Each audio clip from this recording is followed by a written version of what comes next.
గుడ్డి ఉరుములు ఎందుకు వస్తాయి చెప్పు. నన్ను చెప్పమంటే చెప్పినా కదా, మేఘాలు వాటర్ని ఒక దగ్గర నుంచి ఇంకొక దగ్గరికి తీసుకెళ్తాయి, అందుకే ఉరుములు వస్తాయి. నాకైతే గట్లనే తెలుసు గుడ్డి, నువ్వు చెప్పు ఎట్లనో. హలో, ఇక్కడికి రా దాదా. ఉరుముల శబ్దం. అబ్బో నాకు తెలుస్తుందిలే.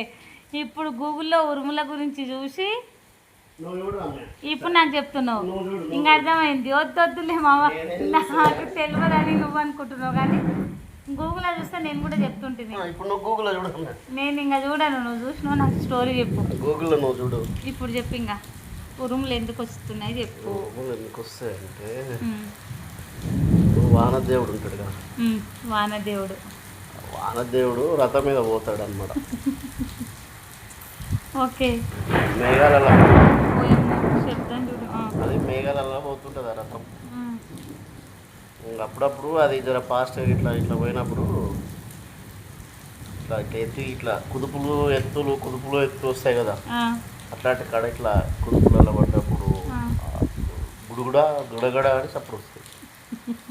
దాన్ని ఉరుములు అంటారు. మొత్తం పైన వానదేవుడు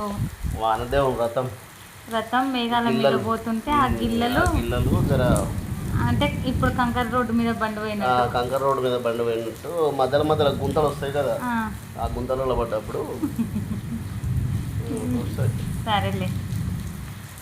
ఇంత మంచి స్టోరీ అనమాట ఉరుములది. థ్యాంక్స్ చెప్పినందుకు. Thank you.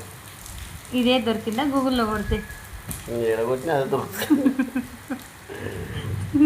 సరే నేను యూట్యూబ్లో పెట్టాలనుకుంటున్నా. పెట్టుకో, యూట్యూబ్లో కాకపోతే యూట్యూబ్లోనే పెట్టుకో. చూద్దాం ఉరుముల స్టోరీ. కామెంట్స్ ఎవరైనా చెప్తారేమో కామెంట్లలో. మళ్ళీ వస్తుంది ఇప్పుడు పిడుగు పడుతుంది కదా, అప్పుడు బండి కింద పడ్డట. బండి కింద పడ్డట్టు కాదు, ఇప్పుడు కొన్నిసార్లు రాసుకపోతుంది కదా బండి పట్టాలు. ఓకే అట్లా బండి పట్టాలు పైన రాసుకున్నప్పుడు నిప్పురవ్వలు పుడతాయి కదా, ఓకే, అందులోదే ఓ నిప్పురవ్వ కింద పడుతుంది. అదే పిడుగు. సరేలే, థ్యాంక్స్ అబ్బా చెప్పినందుకు. ఓకే అబ్బా.